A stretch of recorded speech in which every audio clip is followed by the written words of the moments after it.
What's up, guys? Welcome back to Team Solemn Circus live video. On the left side here, we have Maliss Fiendsmith going up against Blue Eyes here. Both decks that are very meta competent. You're going to be seeing lots of these decks at the regionals and above levels here. Also at locals, I'm sure that lots of players are playing the Blue Eyes. This is the Blue Eyes Primate deck, so we are going to be seeing a little bit more expensive Blue Eyes cards in here with Barrel as well as the Lordly Load and stuff like that. We are going to be seeing a die roll with Blue Eyes going to be in the die roll here into game 1. And in the standby main phase, we are going to be seeing the normal summon of Sage activating the effect. Now, a lot of times you do want to stop this because it gives us access to a Veiler or a Maiden, depending on which one you go for. Now, we already have the Maiden in the hand, therefore we can search for the Veiler here. We're then going to go into a Sage. Sage will activate the effect, or Spirit will activate the effect, allowing us to search for the Mausoleum.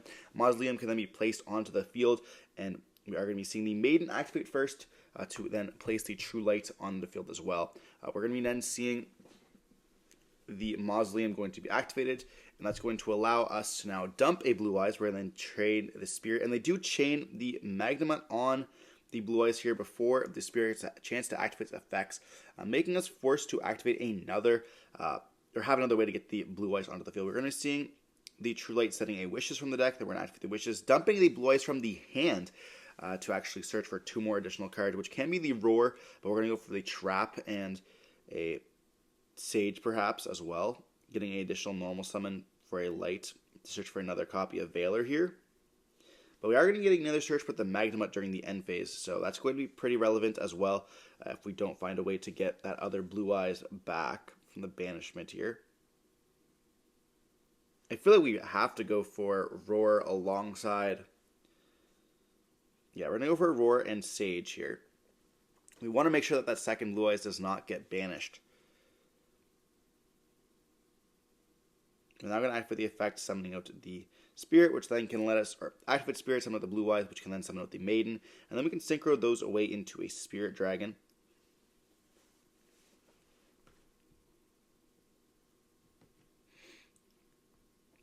But they are thinking on this. I suppose we could go into a second Spirit, or second Spirit to then allow us to then go up into a Seals. But Seals is not going to be the greatest with a Magnamut on the field.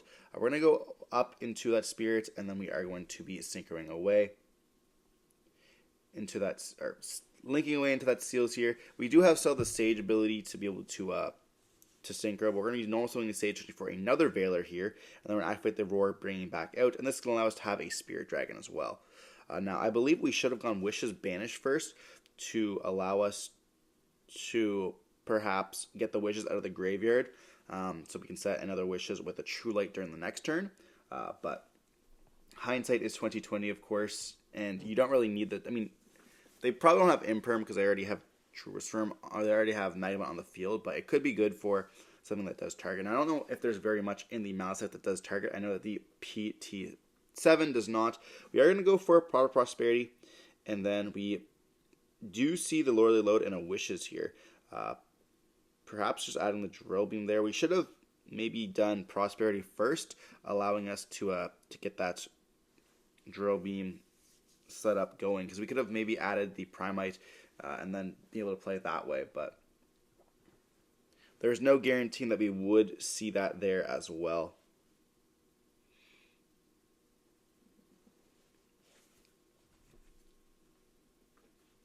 So we're going to be adding Lordly Load for the follow-up. So now we have Lordly Load and 2 Veilers in the hand. And that's going to be pretty good against any real deck. We're going to be seeing them activate the effect of Lordly Load, and that's going to let them search for a Drill Beam. They're going to activate the effect of Lordly Load, summoning out the Blue Eyes White Dragon from the deck, or from the graveyard in this case. And then we're going to be setting the Drill Beam that we searched off of the Lordly Load. And now we have the Interruption as well. We're going to be seeing the True Resfirm going to activate the effect, targeting the Maiden perhaps, or the Blue Eyes.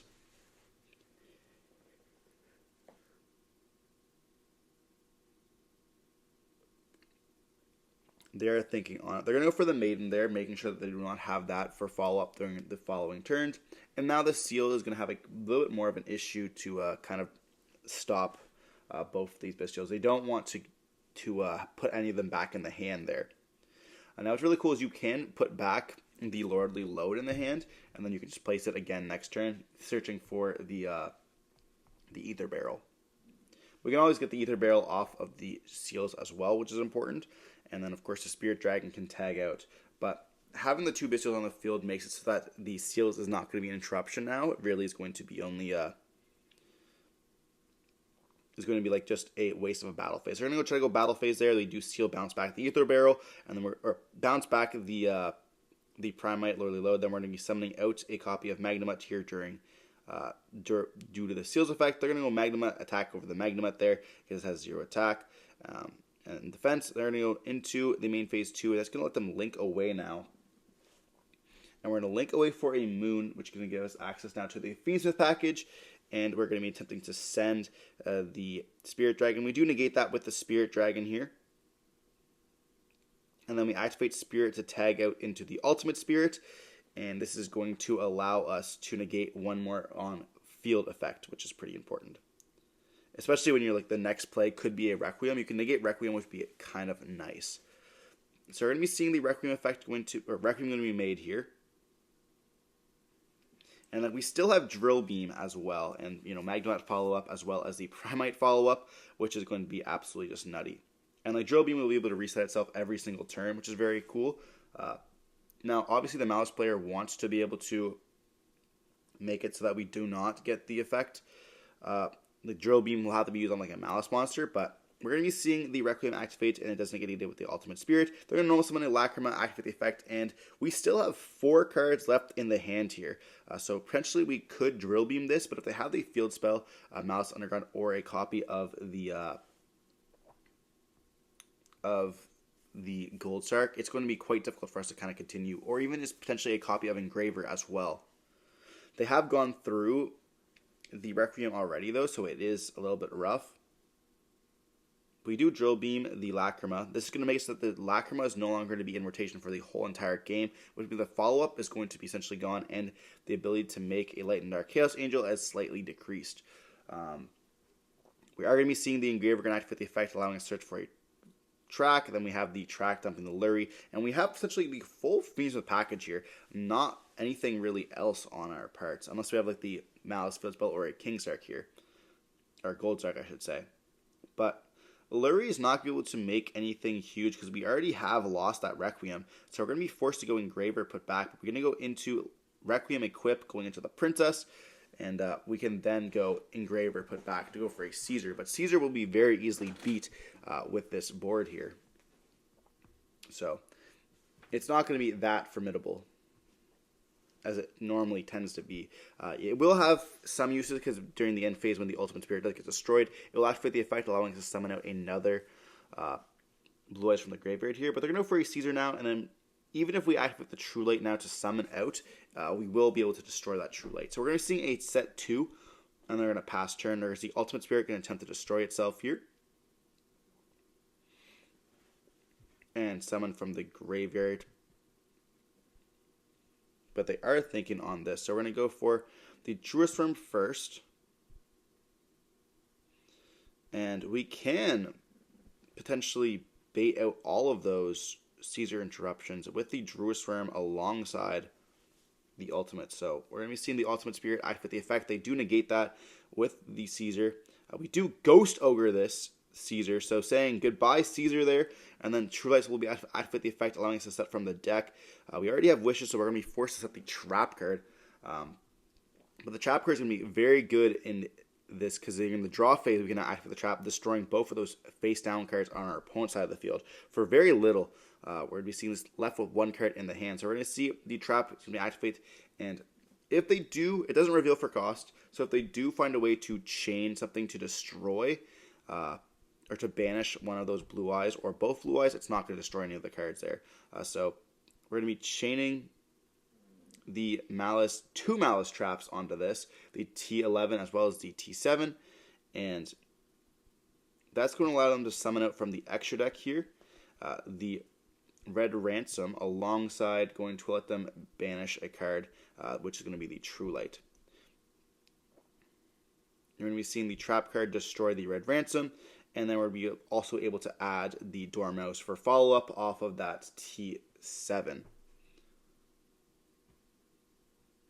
But we can now activate our Lordly Load, and we're essentially able to play freely. All we have to do is just OTK them this turn, and we're going to be in a great position, as well as be able to add back the Drill Beam there. So we're going to see Leaf Barrel being searched out here by the Lord, normal summon the Ether Barrel, and then we're able to reset that copy of the Drill Beam from the graveyard now. And at this point, it's going to be essentially just so hard for Maliss to come back from this. Once Blue Eyes gets the ball rolling and they're able to just continue their play, it's essentially just like Voiceless Voice, while they're able to just do everything that they kind of need to do here. So we don't have access to True Light, but the game is in a simplified game state where the Lacrima is already gone, Engraver is in Graveyard, which like the Caesar's already gone as well. They don't have access to like go into like Requiems and then having to put back and letting us they can't Engraver put back the Requiem and then summon itself out. And Requiem summon another Engraver out, and they can go up into the Link monsters that way. But they can just go Battle Phase here, and it's going to be just enough for game here because we have the 16 plus the 34 of the Tyrant Dragon, and the Blue Eyes being just a massive body on itself. So that's going to be pretty nice. But also going to be able to reset the trap card with the Tyrant Dragon during the end of the battle step, so that also will be a factor where they can just pop numerous cards. We see Blue Eyes end up taking it here in Game 1. Now moving on to Game 2, we're going to be seeing Maliss be able to go first, and like I've said before, Blue Eyes has struggled a bit going second, especially in games like Game 1, I should say. In Game 2 against Maliss, you have like a bunch of side deck cards you can side in, like Meows, you have your Lancias, and of course like it kind of makes it fair. Like we see Maliss being a crazy deck that like is just so powerful, or if you do not have the ability like to match them with like these power cards or these floodgate type stuff, like they're getting able to just swarm the field and essentially just overcome pretty much any challenge they do. Like throwing 1 or 2 hand traps in them doesn't always hurt them. Obviously, like striking their white binder can be nice, but you have to do that going first. So Ghost Ogre, not really good. We did see them getting a good Ghost Ogre effect on that Caesar there, essentially just making it so they do not get that double Caesar, just getting 1 Caesar. And like we didn't even care about the Spirit Dragon, so that also is pretty nice. But in the Game 2, will we see the Lancia being dropped on the Maliss player? Will be the question. So diving on in, we are going to be seeing Maliss start off, and they didn't have a good Maliss hand the last time. Those 2 traps did give them access to the Maliss engine, but it looked like they had Fiendsmith kind of control going on. We're going to be seeing a normal summon with Dormouse, a lot better of a Maliss play. We do activate the Dormouse, chain the Lancia, we set 1 card, and we just pass turn on this. Lancia FTK'd. We're going to be seeing now the Lordly Load going to be activated here, allowing us to search for the Aether Barrel. Aether Barrel is going to be normal summoned out, setting the trap card, or setting the Drill Beam from the deck. We then link away into the Spirit, and we're going to be searching for the Mausoleum, and then Mausoleum will be activated here, activating the effect, dumping the Blue Eyes. But they are going to think on this. We're going to activate the effect, target the Spirit. That's going to be dumping the Blue Eyes from the deck. And then we're going to be seeing the Maiden activate, placing the True Light onto the field. We are playing around those Imperm columns, and then we're going to be seeing the effect of Spirit, summoning out the Blue Eyes, and then we're going to be summoning out the Maiden as well. We do then, they're thinking once again here. Let's say, are we thinking on going into another copy of Spirit to go for the Seals once again here, or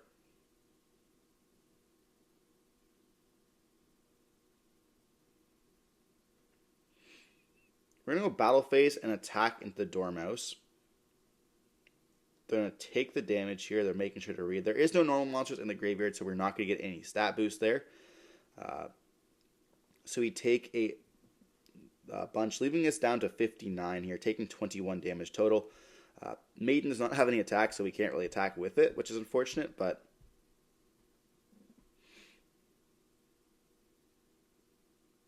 we are going to see a Spirit being made, and then we are going to normal summon out the Sage, activating the effect, allowing us to search for another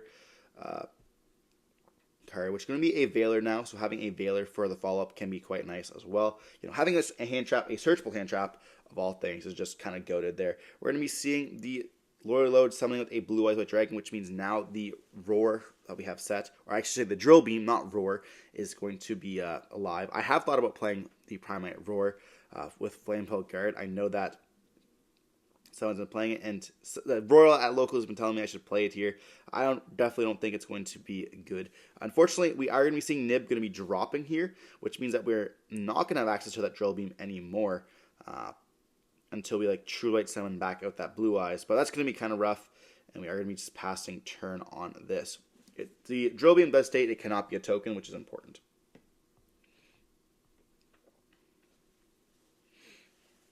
We do have the Veiler in the hand as well as True Light, so we still have access to that to the Drill Beam at all times, which is pretty cool. But will we have anything else here? Like Maliss is going to have to play through one Veiler, which is pretty easy if that trap card is going to be a Maliss trap, but we shall see.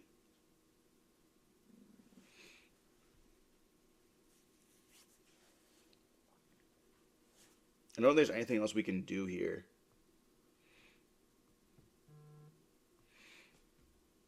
So we are going to be summoning off of that True Light there and just passing turn on this.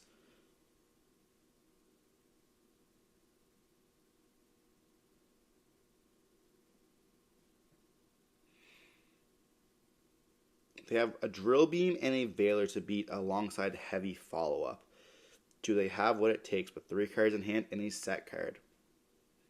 It might be worth just, you can't really go Battle Phase and beat over. We're going to see the Engraver going to be activating its effects now, allowing us to search for a track. And this is going to be a pretty good start. Now, will we Drill Beam the track, making so that we just don't have another Light Fiend in rotation here? No, we're not. We're going to let them search for that Lurie, or search for an Engraver here, discarding the Lurie. Good thing we did not stop that track. They would have seen a normal summon of a Lurie and still continue with their plays here. The Lurie gets summoned out, and now we know we have an Engraver in the hand. It's going to be essentially just a dead card for the follow-up turn. If there is a follow-up turn, the token is pretty big, so it will be hard to pass and let them not resolve that. It's just not a good game here. We have to kind of get rid of that token, which is going to be important. But do we have a way to get over it is the question. We're going to see the Drill Beam onto the Lurie. This is going to stop it altogether, making so that we just not have access to the Fiends with Engine in the follow-up turn as well here. But they have a normal summon of the White Rabbit. We are going to chain a Veiler, and it's going to be good. So that trap card is not going to be one of the Maliss traps here. That's going to be huge for us. We don't have another way to get another body onto the field, so Maliss is kind of sitting in the water there, not going to be able to beat these dragons. We're going to go up into the Underworld Goddess, which is going to go up into the, I guess we should say Moon, not Underworld Goddess, but we're going to go up into the Requiem. Requiem is going to activate the effect, allowing us to summon the Lacrima. Lacrima is going to dump the Engraver here. We're then going to activate the effect, putting back... They're trying to activate the Requiem equipping to the Lacrima, but they're horrified of the Ghost Ogre.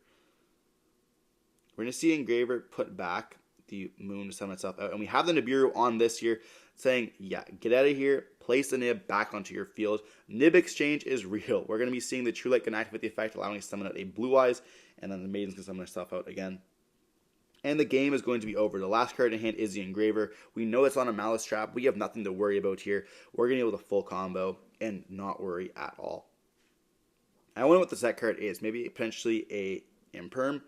We don't really have any monster effects activated on the field here. I feel like maybe we have Impermed the Sage, but like Sage just exchanges for a Veiler, but our hand couldn't beat a Veiler, so maybe not worth it. But maybe we're hoping that we just leave the card on the field, like the face down card, so we would be not able to, like, we would not be able to Veiler. Like, we think, okay, if we leave this face down, we're trading for a Veiler anyways, and like we'd make them not use a Veiler because we think it's a trap. And then the White Binding gets us a trap, so like we guarantee that we have a trap there. But I'm not exactly sure that what card it could be. It could not even be a Veiler. It could be like a Crossout or something out like that. But we're going to be seeing the Lacrima going to be summoning herself out and dumping another Engraver. So potentially it could also be just the Fiendsmith trap as well. We're going to go for a Spirit Dragon now. And then we did reset the Drill Beam off that Ether Barrel that we did normal summon out that was added back to the hand off of the fact that we had a light monster in the graveyard. And that's what's amazing about these Primite cards, is they just keep coming back, just like the Fiends with Engine. And like Blue Eyes is one of the best decks that could actually use the Primate Engine, because they are normal monsters and the bodies are actually kind of huge. You know, something like Blue Eyes can be crazy off the Primate Lordly Load. We're going to be seeing them summon it back out, and then let's go summon another Maiden here. We're going to go up into Spirit Dragon, activate the effect, going up into the Moonlight, which can bounce back the token here. And then we're going to go Battle Phase Attack, and it's going to be just enough for game on that with the 3,000 attack. We're going to see Blue Eyes end up taking it 2-0 against Maliss, not looking like the greatest hand. The Feast with Engine does not carry here. We needed more Maliss, nothing else. Regardless, hope you watch the video. Stay safe.